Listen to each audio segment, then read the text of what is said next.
How you doing? We're gonna do another Sunday night chat thing here. Give this a shot.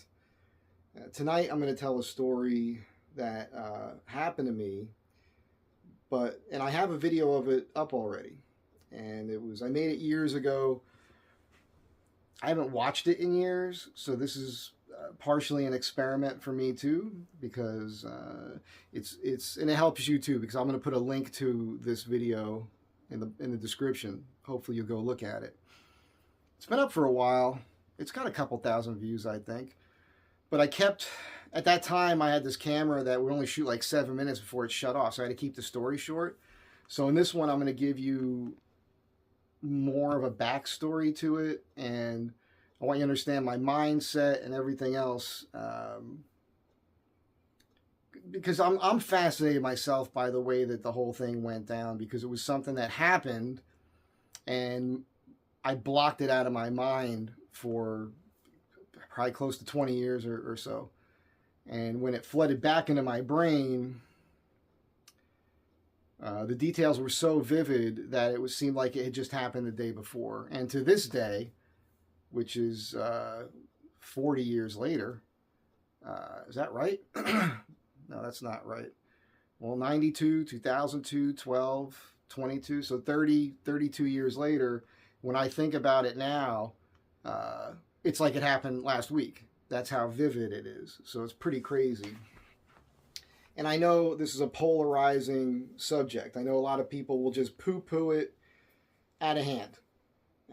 I know there's people out there that have been hunting their whole lives, been camping their whole lives, in areas where people have had these experiences. I never saw anything like this before, so they just don't believe it could be true. And then there's people, first time they ever go hiking, they'll have an experience. And now a lot of people would say, well, your first time out in the woods, you don't know what the wildlife is like. You could be just mistaking it for something else. There's people out there that are park rangers, and they've been doing it for decades, retired, never saw anything. And again, I was just reading the other day, there's something like 200 park rangers that have quit because they've had these experiences, and now they're afraid to be in the woods. So it's kind of luck of the draw of who sees something. You just never know.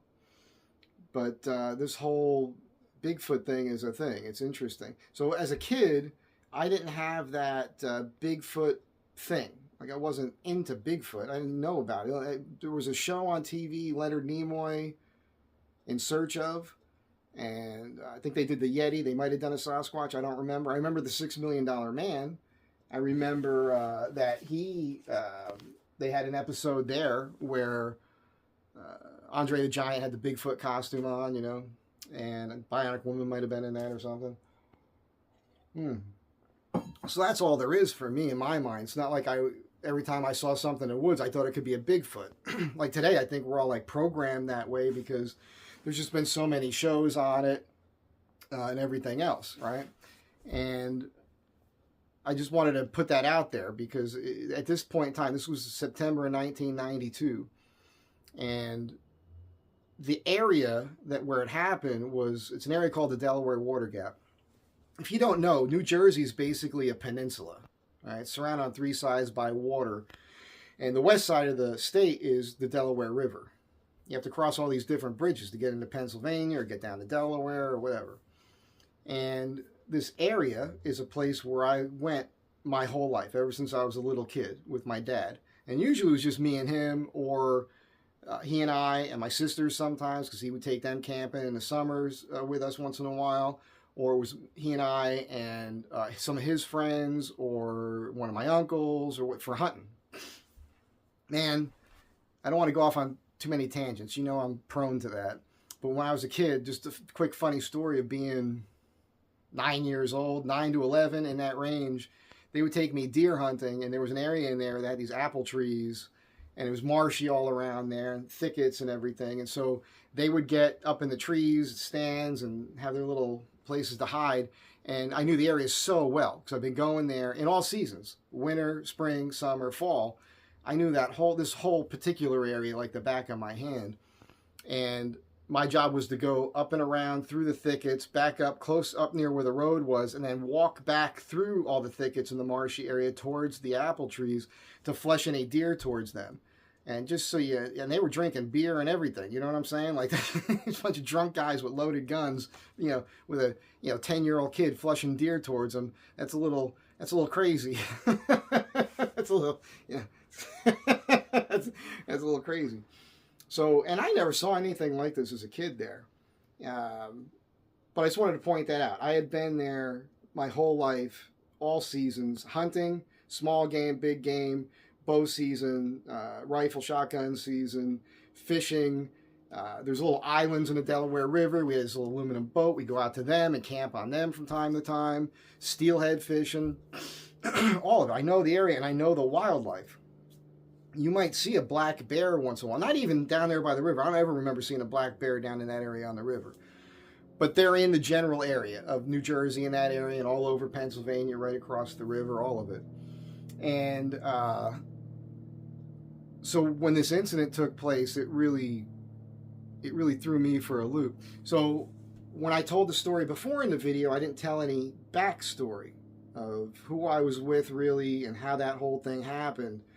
It was the summer of '92 was a crazy, wild summer where if I told you everything that went down that summer, you wouldn't believe me anyhow. It's like the best movie you've ever seen, just with adventure and crazy stuff, and it was insane. It was a lot of fun, crazy. I was tending bar at a biker bar and at a real kind of upscale restaurant bar, which is still there. It's called the Forks in Canadensis.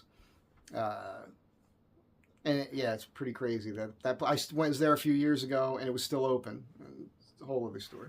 Anyhow, I went there because before that I was working at the Jersey Shore in the nightclub business, and some things went sideways.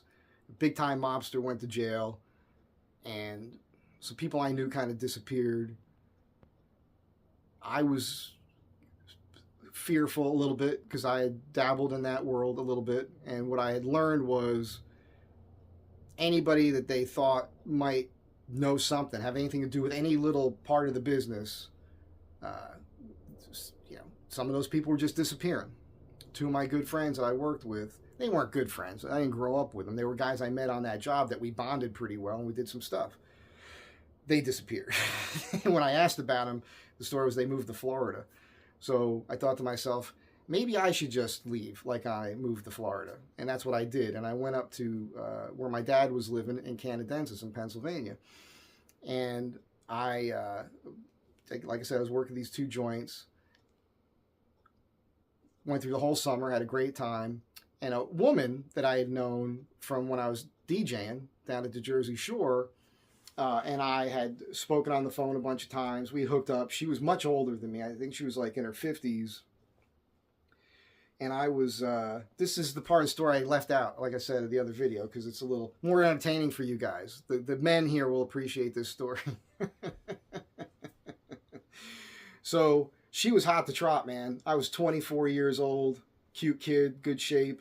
She was really fit, beautiful, blonde, curly hair, just incredibly hot, man. You would never know how old she was by looking at her.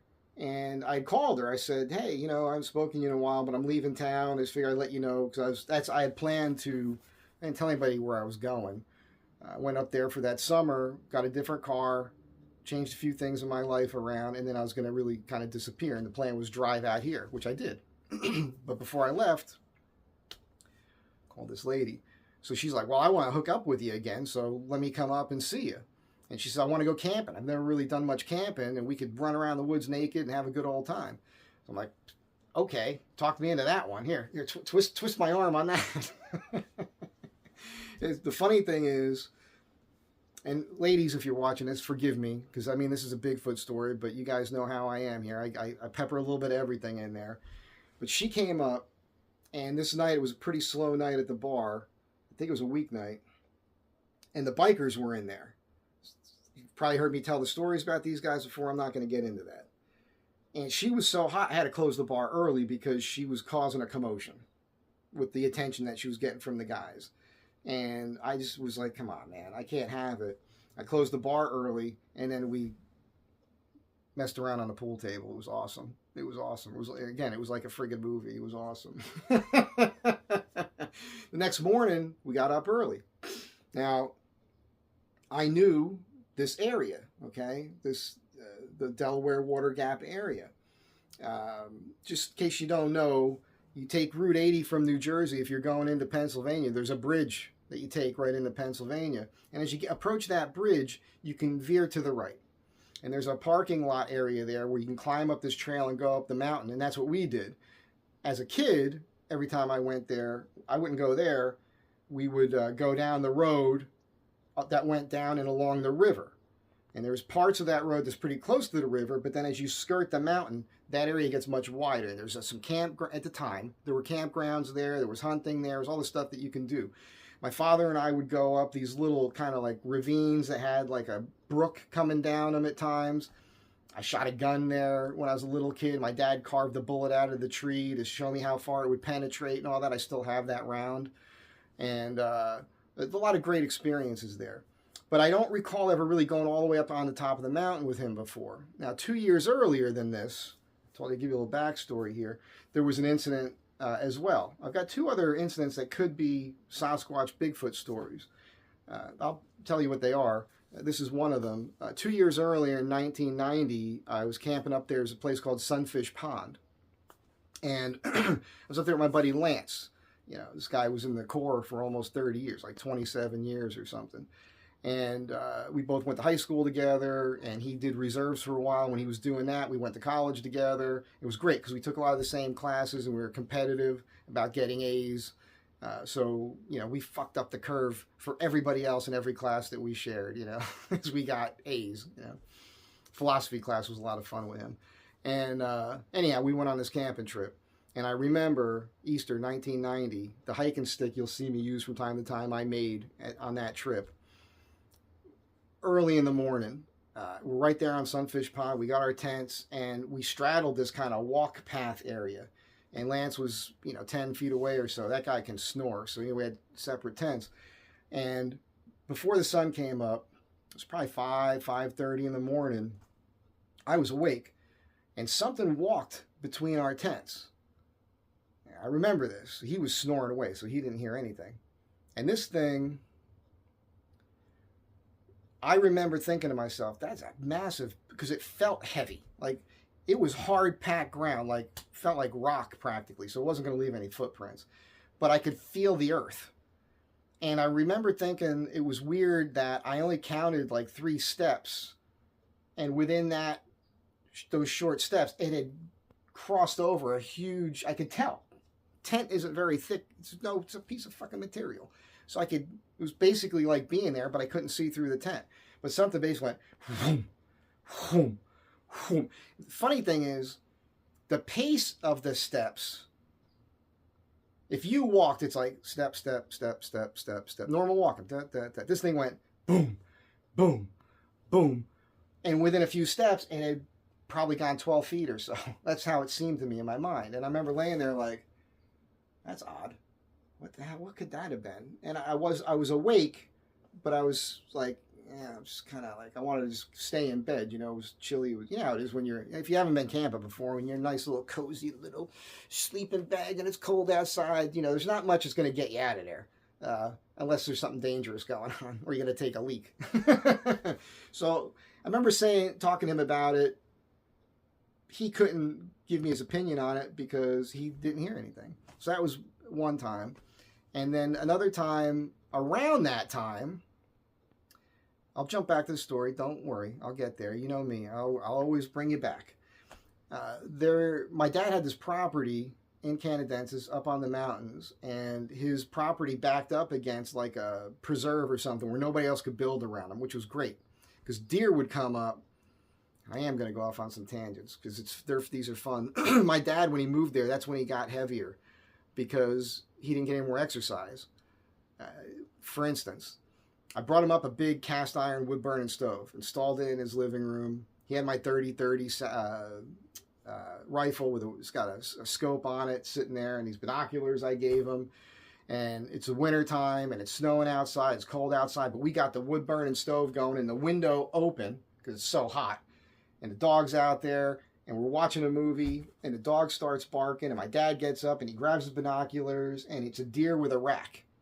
He goes, oh, it's a good size one. It's right in the living room. Stands up, grabs the rifle, boom, puts the rifle down. He says, hey, we'll go clean it when the movie's over. Like, that was it. He didn't have to work to hunt anymore. They literally just walked up on his property and we just pick them off. He got 2 bears that way too. One of them with a 22, but I'm not going to get into that story because enough of you are already going, come on, how much more bullshit are you going to tell me? But it's all the truth. So anyhow, that area was really cool, and I used to go up there and see him from time to time. I brought another friend of mine up there one day, and we had a bunch of little plants with us. You know, peculiar little plants. They have these properties, you know.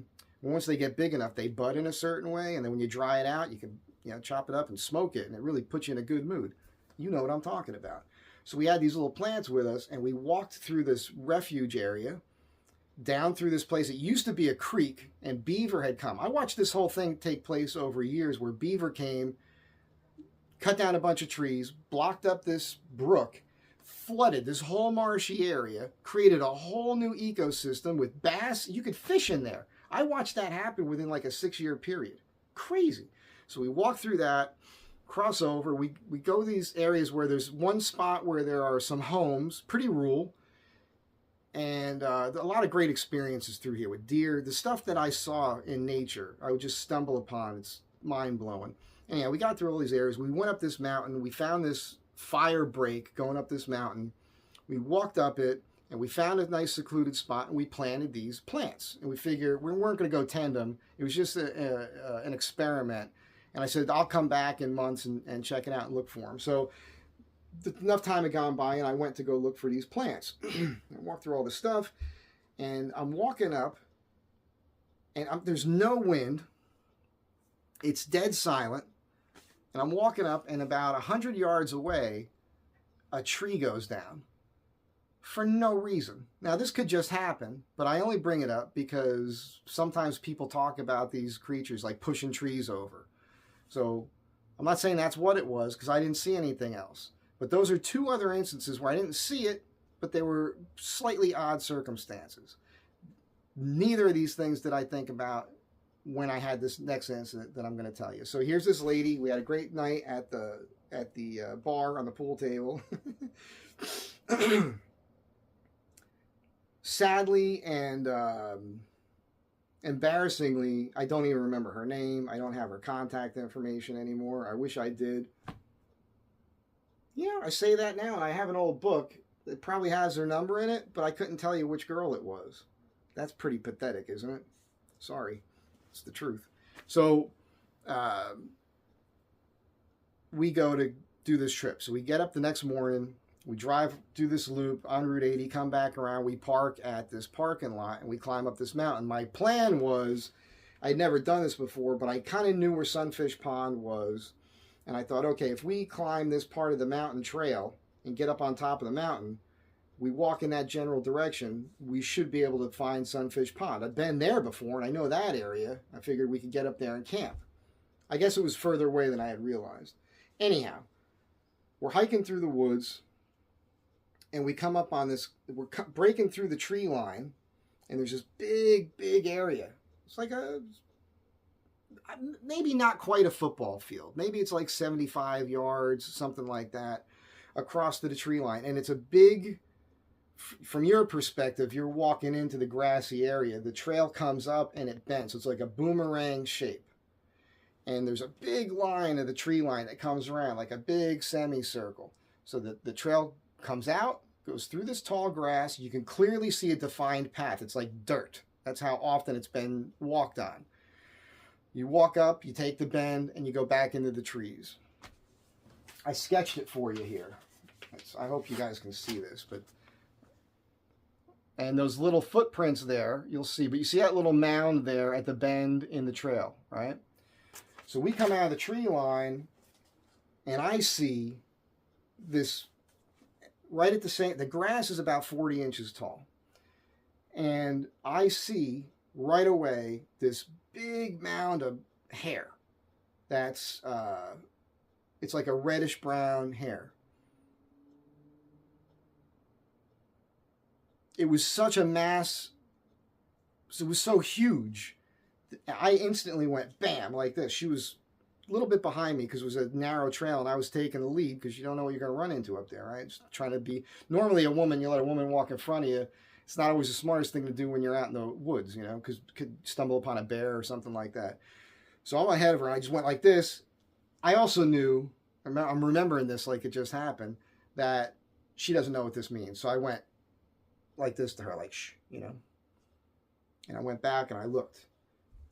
And we froze. And if it was an animal, because we were chatting, like a bear or something would have went up like this and ran off or something. It wasn't acting like a normal animal in the wild. So I figure I'll approach it. So I walk up, and I get to like this point right here, right? And I'm looking at this thing, and it's not moving. Now here's the crazy thing, okay? This thing is about 3-4 feet from the trail. And this grass is like 40 inches high. It's above my waist. And about my hip height, around there, belly button height or so. And from the trail to this creature, there's no break in the grass. The grass is too tall for any known animal I can think of to step over it. And any other animal you could think of would have 4 legs, right? So it's definitely going to break through. You can't think anything tall enough on 2 legs that could step over it, right? Any human, if I went from this point to that point, there's going to be a break in the grass. It's nothing. It's like this mound of hair is just floating in this sea of grass. Cannot make out what the fuck it is, but it's not telling me.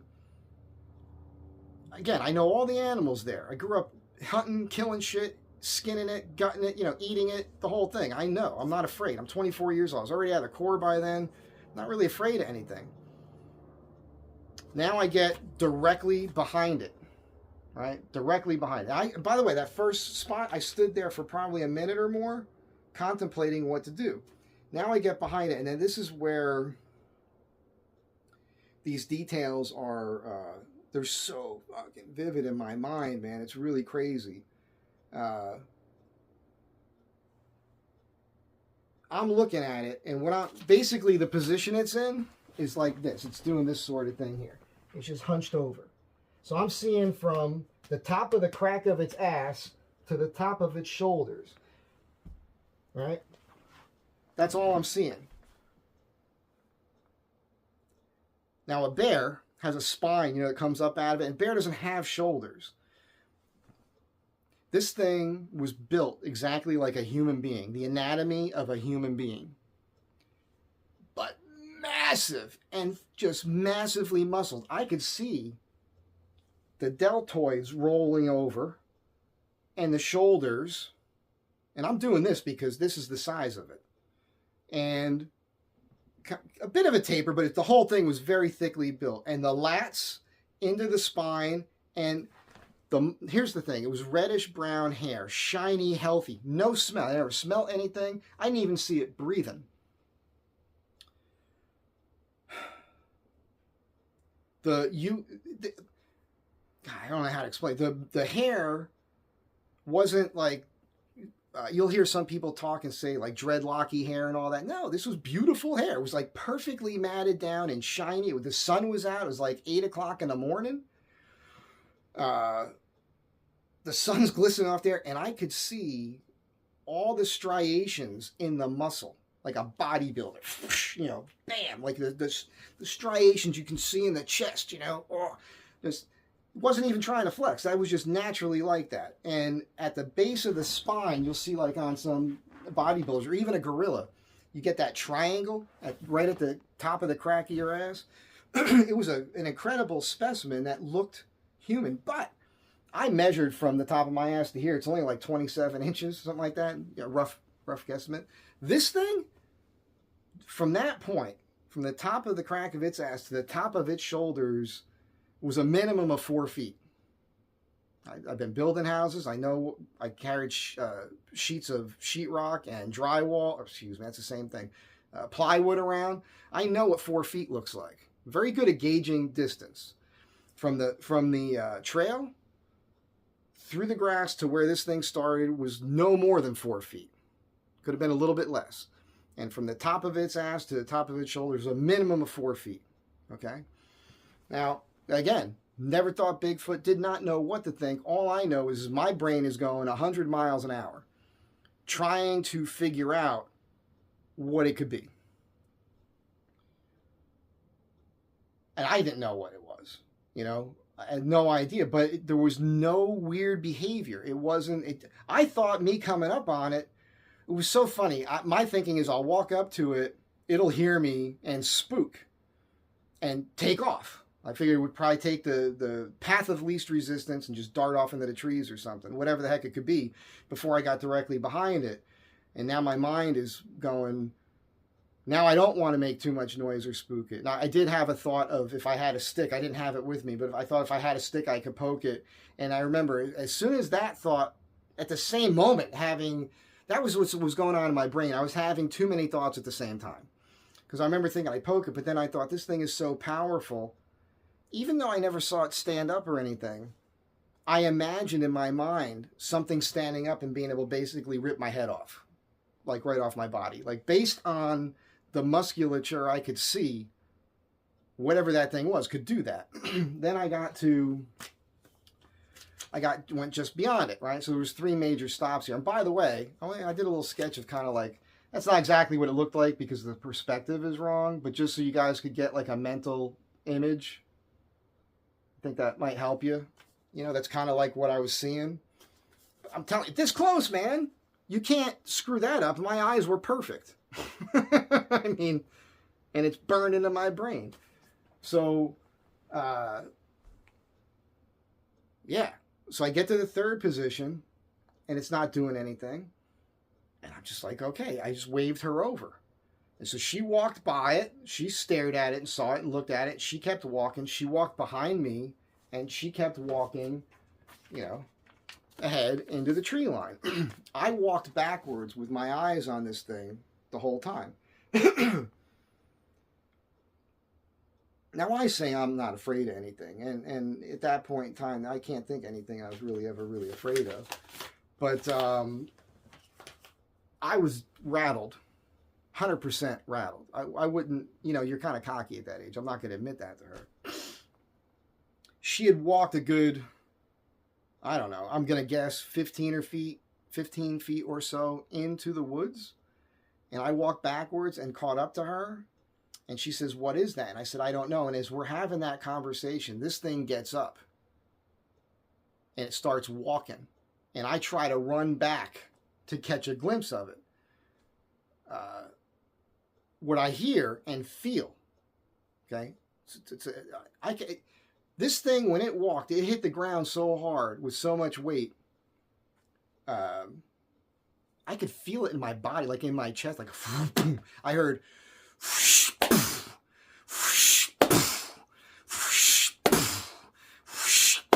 and it was only so many of those, and it was gone. And I ran back through those trees, got to that spot, and that friggin' thing was gone. And what I saw was footsteps in the grass. I saw shafts. I saw shafts where this thing stepped. Now, you need to think about what this means. The grass is like 40 inches tall. It's over 3 feet high. Again, if you or me or a deer or a bear or a horse, anything, walk through that grass, it would leave a, if you've never walked through tall grass before, please, next time you're around tall grass, do this so you know what I'm saying here. Anything that would walk through that grass is going to blaze a trail through that grass. I used to track animals for hunting all the time. That's what you do. You know, if they run off a normal path that they're on, like a game trail, and they go through the grass, you know they went through the grass. Sometimes you can get up to an area like a grassy field, and you could see lines crisscrossing through a field. Animals walk through there. Deer ran through there. Okay? This was shafts, which means it was so tall, it was able to step over the grass. And the noise that I heard, that whoosh, before the boom, was the grass being compressed under its Bigfoot, under its big feet. Slower though. Slower but fast. The slow part was the length of the stride. That was the other thing that kind of blew me away. It only took so many steps. I didn't count them. Didn't have a camera. It was 1992. We didn't have cell phones or anything. And I remember standing there. I stood at that spot for a while. And again, the next morning, by the way. So, which we'll get to. But I stood there looking, and that grass where it had been was a big, giant area, like just matted down. It kind of looked like a cozy spot. Like, I have two theories on this. I think either the thing had walked out of the tree line coming towards us, and it was in the middle of this field and heard us at the last moment and just kind of stepped into the grass there and took that position.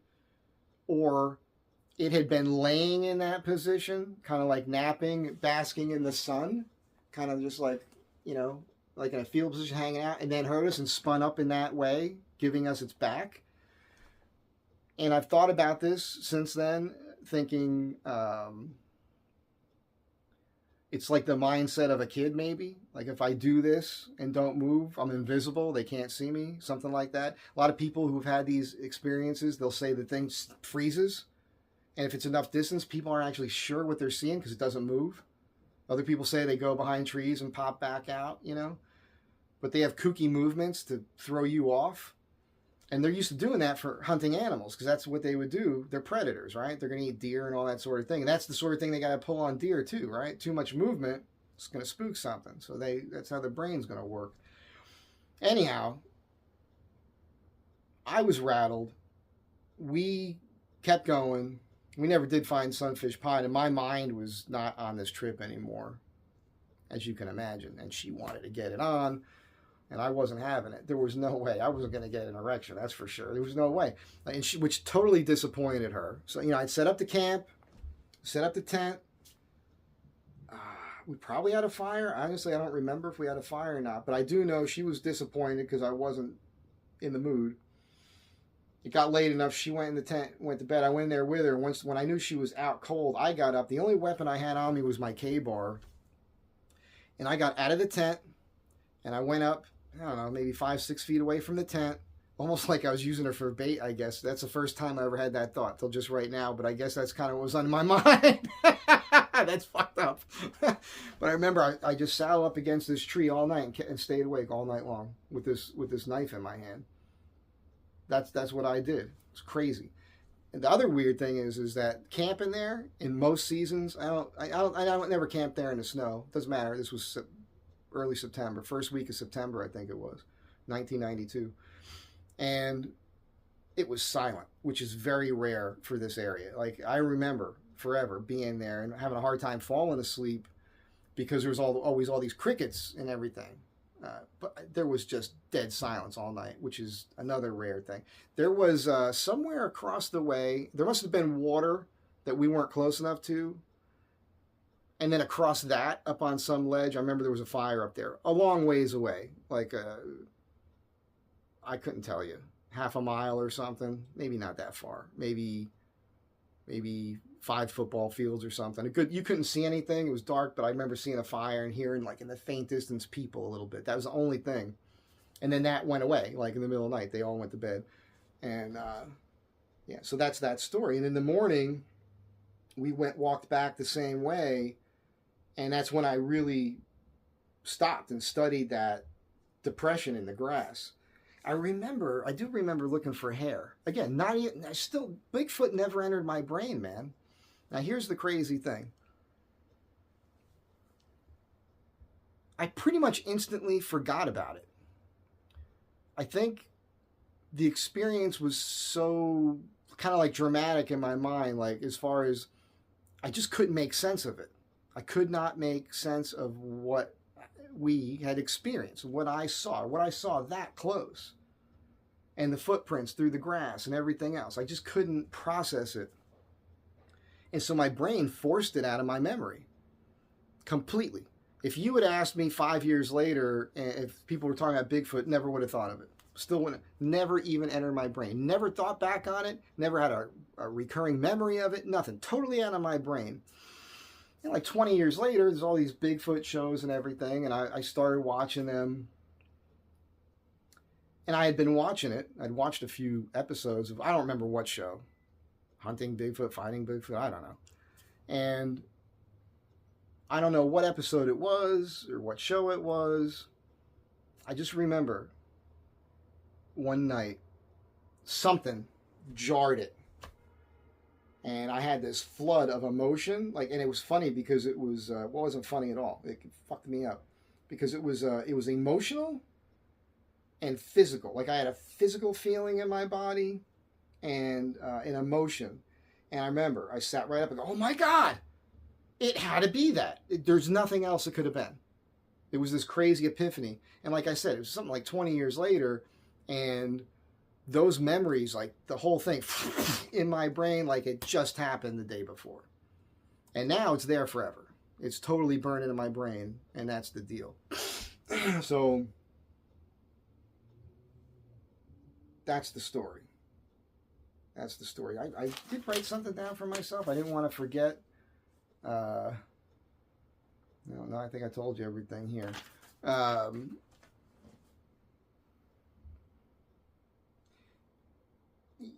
In the 70s and whatnot, I think people thought of Bigfoot like a monster somewhere. But now we have so much evidence and so many people. I mean, the evidence that we have for Bigfoot would put a human in prison for murder, right? Because they've got some DNA. It's supposedly 1 genome away from human. Chimps are like 2. We've got hair, and they could age it. Like they'll say, hey, that's like from a 40-year-old human. And, it's a 6-inch hair. It's never been cut. So they come back as human a lot of the time with that. Of course, the footprints and the real ones are, you can't fake them. They got this break in the bottom of their foot. Their foot works differently. And there's sometimes they'll find dermal ridges in those prints. The crazy thing is the handprints they'll find on cars, car windows, and things like that. They're massive, and they'll have dermal fingerprints. And they've been looked at by FBI, zoologists, and they all come back the same. They say it's a primate that has not yet been cataloged. It's crazy. There's a guy on YouTube I watch all the time, Thinker Thunker, and he's got this thing. He's great. He breaks down video. He's been doing it for a long time. He's got some books on the subject. He's done the vocalizations, and he's proven. I mean, scientifically, he's proving to you that this is real. His latest thing, which he just keeps using now over and over and over again, he calls proportional DNA. So if you see one, right, or if you see a picture of one, or you see video footage, because, there's been fakes. Most of the fakes are obvious fakes. Like people putting on a gorilla suit and running around like, I'm Bigfoot. It's a joke. There's nothing funny about that. Because for those of us that have had the experience, we get excited, we look, and it's some joker making fun of the whole thing. So some of you are going to make fun of me right now. Don't care. I don't care what you think. I'm telling you what happened. You weren't there. So he's proportional DNA. Basically, their torso is something like 20% longer than any human. Their arms are longer, but their legs are shorter. So once you know that, look up Thinker Thunker. Look at his videos. Thinker Thunker, one word. You see me wearing his t-shirts sometimes. I love that guy. He just seems like an awesome dude. That's a dude I'd like to sit down and have a talk with, So they're out there, and people have seen little ones with the Patterson Gimlet film. Patty was a female. She had breasts. It's a whole species that's out there living. They probably live in like underground caves and all that because people in some of their stories talk about that. That's probably what's going on. So that's all I can tell you about it. There was something else I wanted to say and touch on with this. I think it was just about how the memory came back to me when I was watching one of the shows. And it's funny, lately I've been listening to some of the, it's like a woman, the Bigfoot something. There's a bunch of them. If you are into this, you've seen them. I watch a lot of different channels, but I can't tell you the names of the people or the names of the channels. I just recognize them, and I know I like them, so I'll watch it. I move on to the next thing. My brain constantly needs to be stimulated. There's some woman that reads the mail, like some people write the story, and she's good. She's got the right voice for it, the right tone, demeanor, and I'll listen to that sometimes when I'm doing something else. And because I've been doing that lately, there's been a bunch of Sasquatch, Bigfoot suggestions from YouTube. It seems like every time I open it, it's like that's what it all is now, which reminded me of it yesterday. And I thought, I haven't told the story in a while. The video I put out earlier doesn't have any backstory. You don't know the area. I didn't ever describe the whole area to you. I don't think I did. I don't think I got into, well, I'll know because I'm going to go watch my previous video now. I hope you'll do the same thing. But I don't think I talked about being there in all seasons, my whole life, all the hunting, everything else. So I'm telling you, I know the area. And, yeah. Oh, just so you know, the Appalachian Trail cuts through there as well, right? The Appalachian Trail comes, from all the way down in, I think it's Georgia, goes up through the Carolinas and Virginia and everything up to through Pennsylvania, cuts up through New Jersey, and just keeps going. It barely grazes New Jersey, basically, and then it goes through New York, and it's the Appalachian Trail, the Appalachian Mountains. Look it up. That's something I would love to do as well. Anyhow. I hope I got everything I wanted to say. It's hard. I do this in one take here. It's not scripted. I don't have to worry about the actual story. I hit you with everything that I can remember about that's still in my mind, and it's very vivid. That part I'm not worried about that. I'll tell that story the same exact way. If I don't bring it up or think about it for 10 years and somebody asks me, it's going to be the same exact story because that's exactly what happened. That's kind of how the cops know you're telling the truth, right? They keep asking you the same thing over and over again. And you just keep giving them the same story. Eventually they go, okay, he's telling the truth. If that's what happened, that's what happened. When I say I don't know if I remember to tell you everything, it's not about the incident. It's about the other stuff I wanted to share with you, the entertaining factor and everything else. I think I covered it all. So I guess this was our second Sunday night chat. I hope it didn't let anybody down. And maybe we'll just keep this thing going. And I'll have something else to tell you next week. But that's it for now. You guys have a great night. I hope you had a great weekend. Approach this week with vigor and positivity. And be kind. And I'll catch you guys in the next one. Have a great night.